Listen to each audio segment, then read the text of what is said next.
Assalamualaikum warahmatullahi wabarakatuh.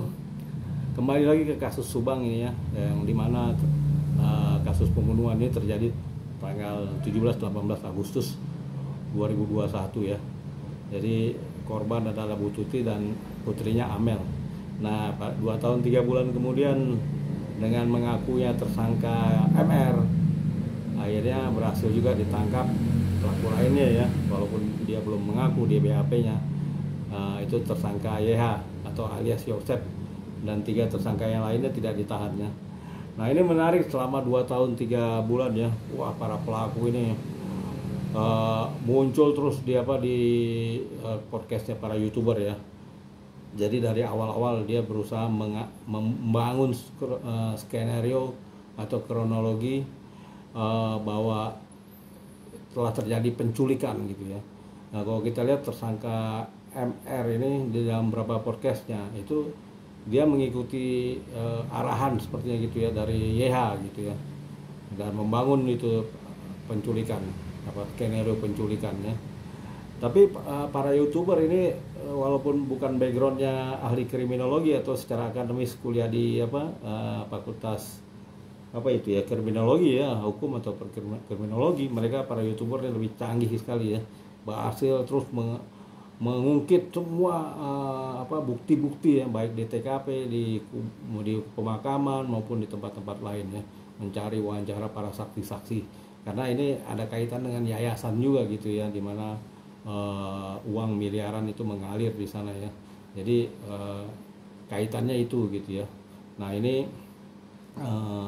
kalau di daerah Subang ini kan kota kecil ya, Jalan Cagak juga itu desa sederhana ya. Itu kita lihat petanya di belakangnya kan masih banyak tanah-tanah kosong, sampai ke sini juga di seberangnya juga tanah-tanah kosong, dan rakyat masih sederhana. Jadi uang 1 miliar 2 miliar sudah dianggap besar sekali ya.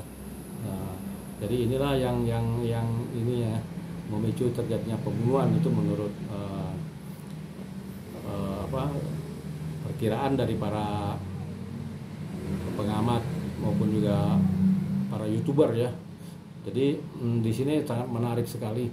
Pada wawancara dengan MR itu YouTuber bisa lihat sendiri, selama pada wawancara Poppy Amelia ya, itu kan ahli mikro ekspresi.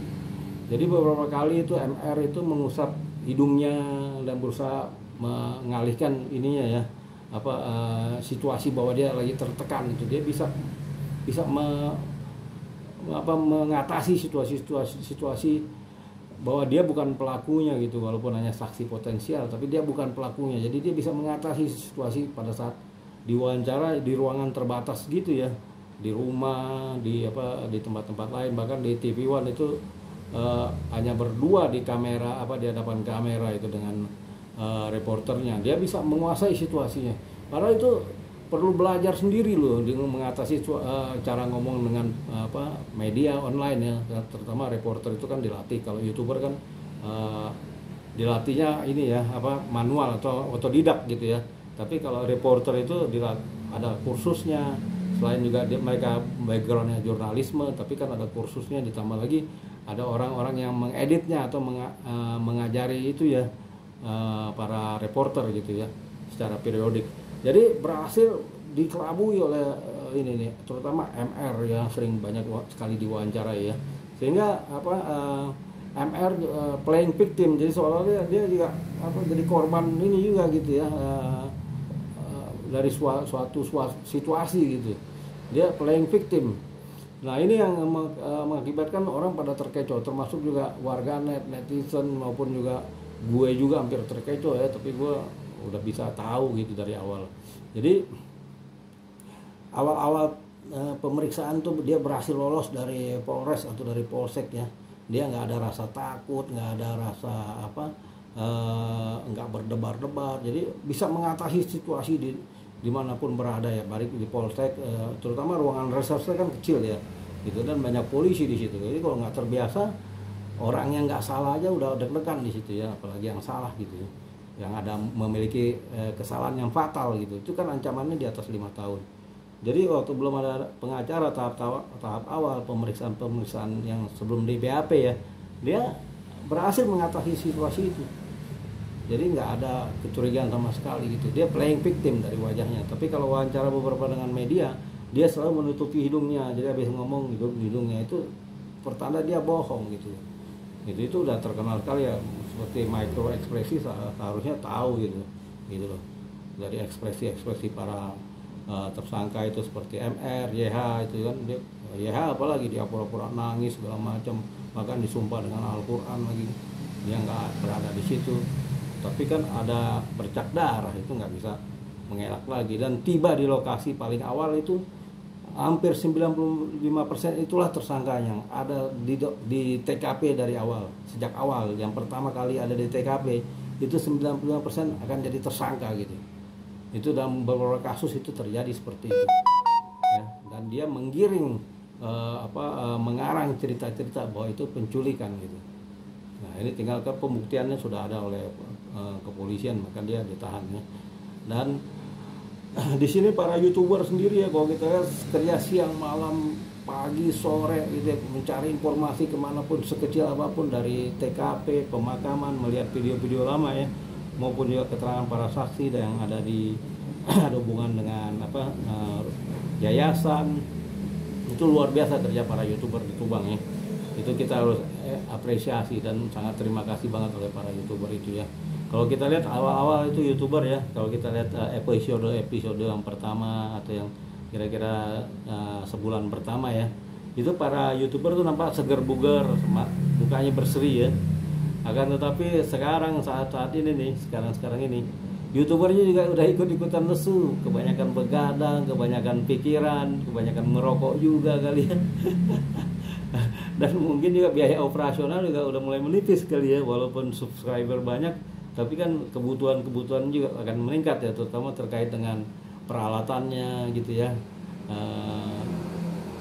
yang lebih canggih lagi gitu ya, agar lebih banyak subscribernya maupun juga viewernya ya. Jadi kita harus apresiasi juga nih para YouTuber di Jombang yang kerjanya luar biasa ya, semangat tinggi, dan juga sekecil apapun informasi dikejar terus oleh para YouTuber. Jadi dia demi keadilan ya, luar biasa gitu ya. Ya mudah-mudahan setelah Lebaran ini kan disidang ya, kemungkinan ya masuk ke persidangan gitu setelah Lebaran, terutama terhadap dua pelaku ini yang sudah ditahan oleh kepolisian ya. Entah BAP-nya dimasukin lebih awal ya, nanti di persidangan situasi lain lagi, tambah seru lagi nih di persidangan gitu ya, terutama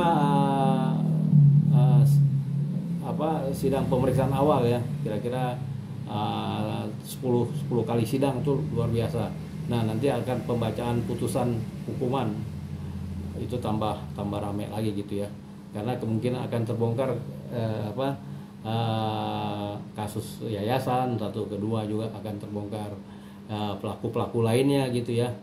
Karena di persidangan ini nggak bisa bohong, jumlah hukumannya akan ditambah, akan jadi maksimal gitu ya, 340 maksimal ya. Boleh lihat aja di YouTube ya, atau di Google boleh cari kalau maksimal itu berapa tahun penjara ya, yang pasti itu.